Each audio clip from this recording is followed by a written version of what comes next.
A dolphin mother is pushing something through the water, refusing to let it sink. It's her calf, tangled in fishing line, barely breathing. She swims straight toward a boat, straight toward the one species her kind has every reason to run from. Why would a wild animal, in the most dangerous moment of its life, choose the one species that's hunted it for centuries? There are two answers to that question. One will make you see every cute animal video differently. The other is darker than anything you'd expect from a story about trust. Let's start with what this trust actually looks like, up close. When a dolphin gets injured, the others don't scatter. They circle in, they position themselves underneath it, one on each side, and lift. Together, they push the struggling animal toward the surface so it can breathe. Scientists call this epimelectic behavior, but the dolphins don't need a name for it. They just do it. And it isn't reserved for family. It happens for anyone in the pod who's simply nearby when it matters. In 2024, in Florida's Indian River Lagoon, a real calf was found with fishing line cutting so deep into its flipper it was cutting off circulation. A team of marine biologists and veterinarians tracked the mother and calf for weeks. When they finally closed in, they removed the line, treated the wound, and released them both. 10 days later, the pair was spotted again, together, alive. The same instinct that makes a dolphin hold a drowning stranger above water is the instinct that let a research team get close enough to save her calf. Now, here's where it stops being about instinct alone, because the next species does something almost impossible to explain with biology. At a wildlife trust in Kenya, rescuers once found a calf with a wire snare cut so deep into its neck it had wrapped in a full circle under the skin. There was only one outcome without help, but there was a problem. The mother would not leave. Rescuers couldn't treat the calf without dealing with an enormous, terrified mother standing over it, ready to kill anyone who got close. So the vet team made a choice most people wouldn't expect. They sedated both of them, mother and calf, together, so the wound could finally be cleaned.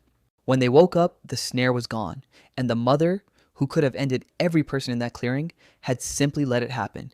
Two species, different oceans, different continents, completely different brains. Both are doing something that shouldn't make evolutionary sense. So what's actually happening? Part of the answer isn't about the animals at all, it's about you.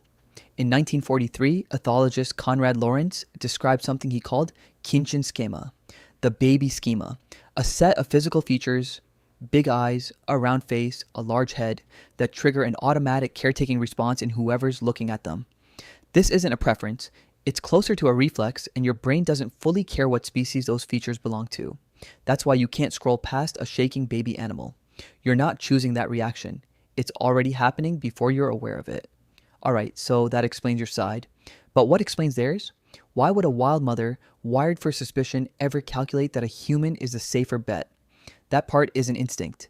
It's memory. Repeated, low-threat interaction, filed away until a species that should be terrifying gets quietly reclassified as something else.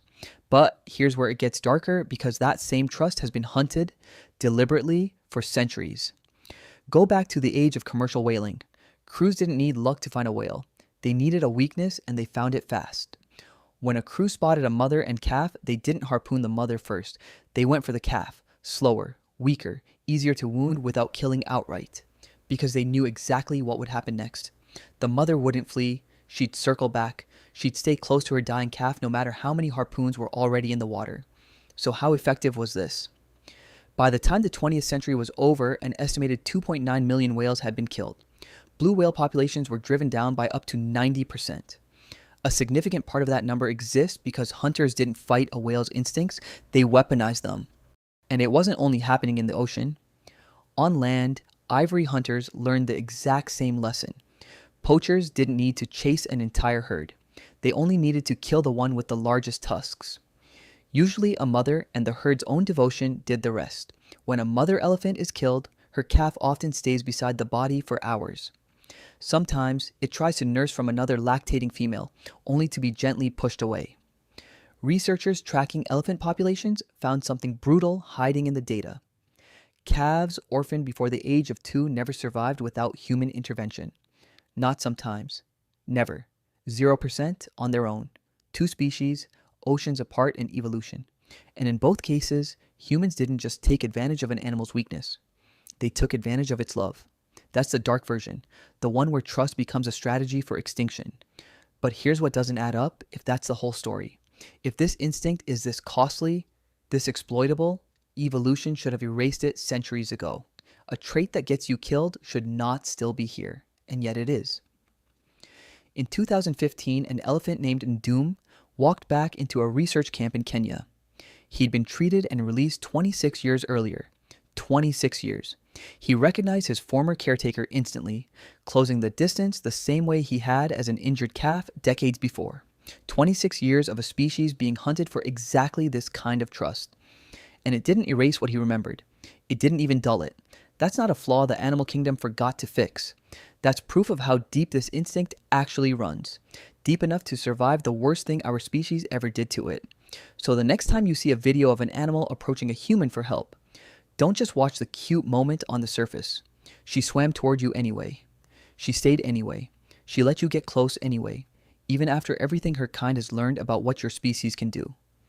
Every mother that chooses to trust you is betting an instinct that survived its own extinction event, and she's still choosing to bet it on you.